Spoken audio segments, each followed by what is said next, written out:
My dear student, আজ আমি তৃতীয় অধ্যায়ের স্রেফ 5 থেকে 6টা 2 মার্কের কোয়েশ্চেন নিয়ে আলোচনা করব। তো প্রথমেই বলে দিই, তোমরা ভালোভাবে এই প্রশ্নগুলোর সাপেক্ষে যে টেক্সটে আলোচনা আছে সেই টেক্সটটা খুব ভালো করে পড়বে।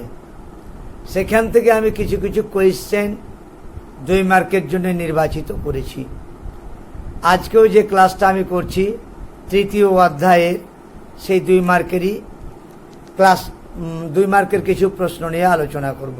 তো প্রথমত প্রশ্ন কটা বলে দিই। কালবার্ট ডিক্রিতে কী বলা হয়েছিল, বা কালবার্ট ডিক্রি কেন জারি করা হয়, মেটার্নিক কেন কালবার্ট ডিক্রি জারি করেন, বা কালবার্ট ডিক্রিটা কি, বা এতে কি বলা হয়েছিল, 2টা কোয়েশ্চেন। চতুর্শক্তি চুক্তি বলতে কি বুঝো, আর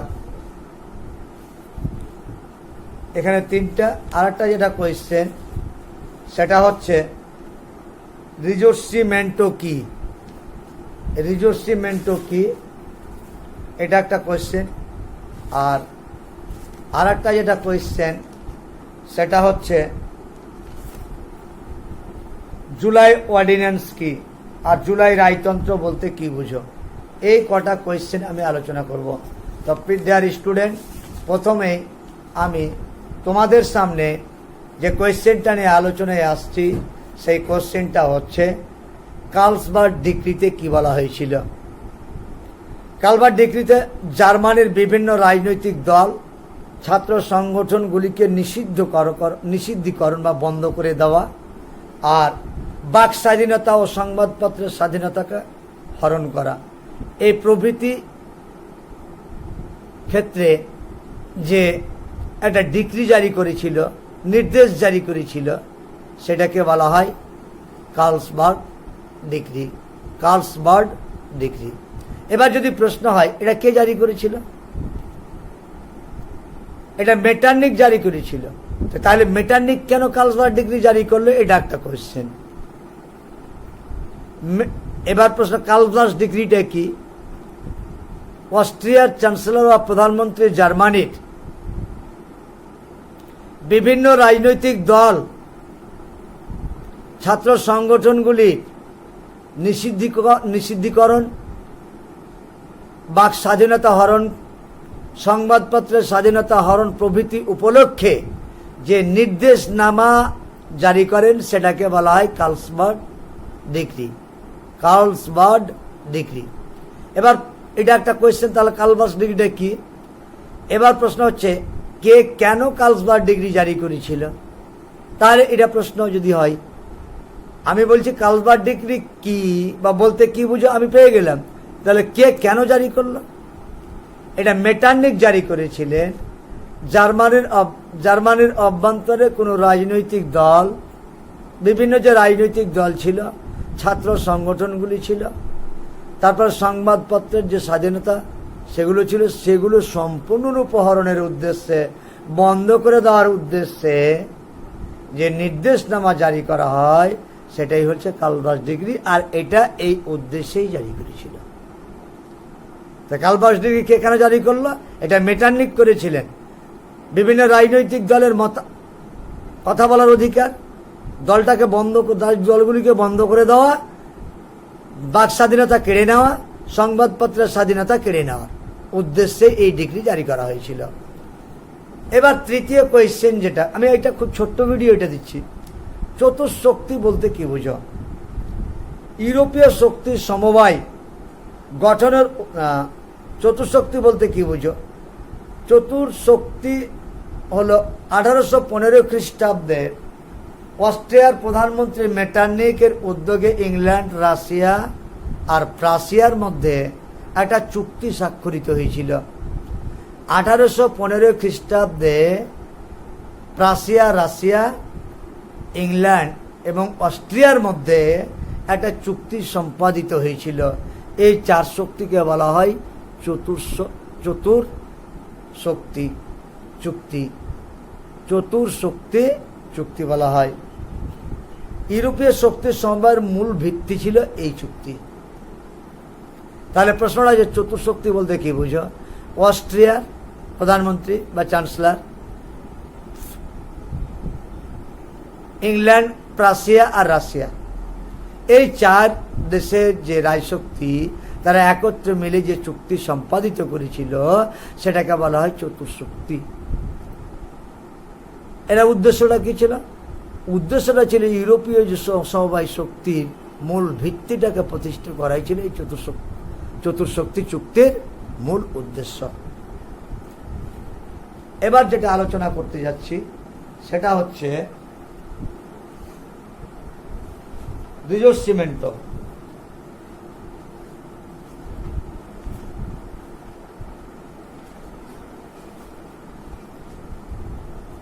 প্রিয় ছাত্রছাত্রী, সবসময় মনে রাখবে কোয়েশ্চেনগুলো তোমরা খুব ভালোভাবে পড়বে, না পড়লে কিন্তু খুব অসুবিধা, না পড়লে কিছুই করতে পারবে না।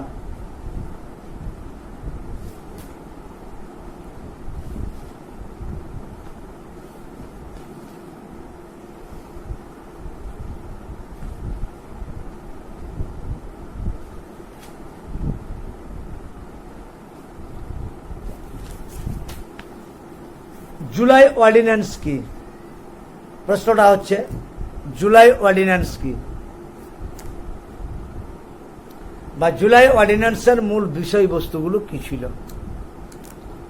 ফরাসি সম্রাট দশম চার্লস 1830 খ্রিস্টাব্দে অর্ডিন্যান্স অফ সেন্ট ক্লড নামে এক অর্ডিন্যান্স জারি করে, যা জুলাই অর্ডিন্যান্স নামে পরিচিত। তাহলে জুলাই অর্ডিন্যান্স কি? তাহলে এই প্রশ্নটার উত্তর হচ্ছে ফরাসি সম্রাট দশম চার্লস 1830 খ্রিস্টাব্দে ফ্রান্সের বুকে অর্ডিন্যান্স অফ সেন্ট ক্লোড নামে একটা অর্ডিন্যান্স জারি করে 1830 খ্রিস্টাব্দের 25শে জুলাই। এইটাকে বলা হয় জুলাই অর্ডিন্যান্স, অর্থাৎ জুলাই মাসে অর্ডিন্যান্স জারি করেছিল বলে। এবার প্রশ্ন হচ্ছে শুধু এটুকু লিখলে কিন্তু 2 মার্ক হয় না। তাহলে আইনসভা ভেঙে দেওয়া হয় এই অর্ডিন্যান্সের মাধ্যমে। তাহলে কি করা হয়েছিল, বিষয়টা কি ছিল? সংবাদপত্রের স্বাধীনতা কেড়ে নেওয়া হয়েছিল, বর্জুয়া শ্রেণীর ভোটাধিকার কেড়ে নেওয়া হয়েছিল। আর 1814 খ্রিস্টাব্দে ফ্রান্সের বুকে যে সনদ তৈরি হয়েছিল সেই সনদটা বাতিল করে দেওয়া হয়েছিল। তাহলে প্রিয় স্টুডেন্ট, জুলাই অর্ডিন্যান্স কি? এর বিকল্প কোয়েশ্চেন তাহলে আমাকে লিখতে হয় জুলাই অর্ডিন্যান্সের বিষয়বস্তু কি।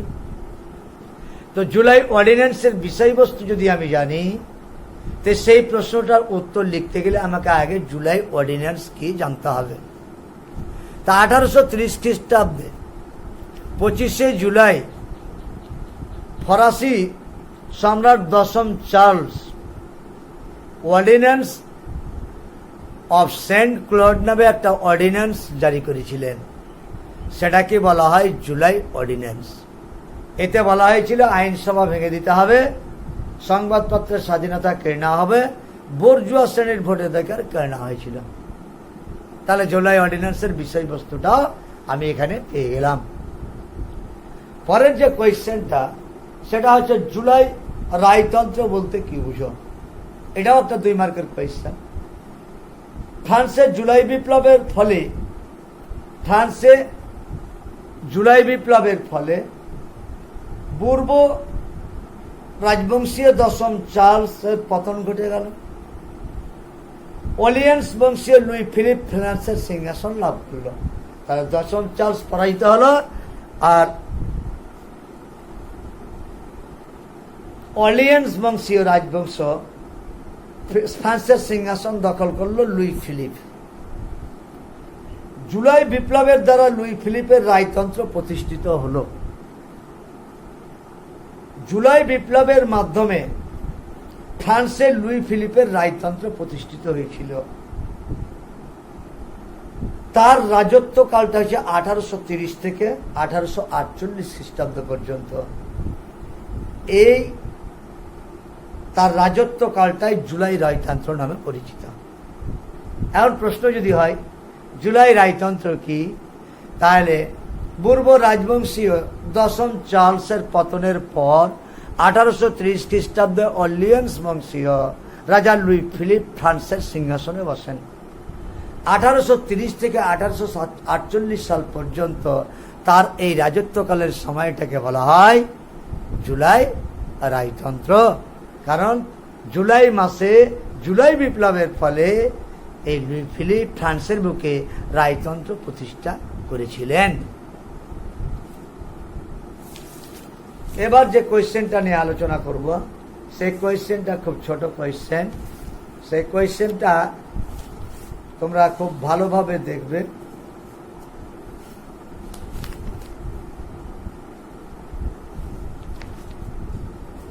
সেটা হচ্ছে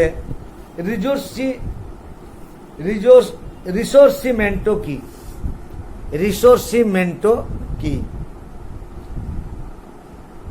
খুব ভালোভাবে মনে রাখবে রিসোর্সমেন্টো কি বা রিসোর্সিমেন্টো কি। ইতালি ঐক্যবদ্ধ হওয়ার আগে ইতালীয়দের মনে জাতীয় চেতনার সঞ্চার ঘটেছিল।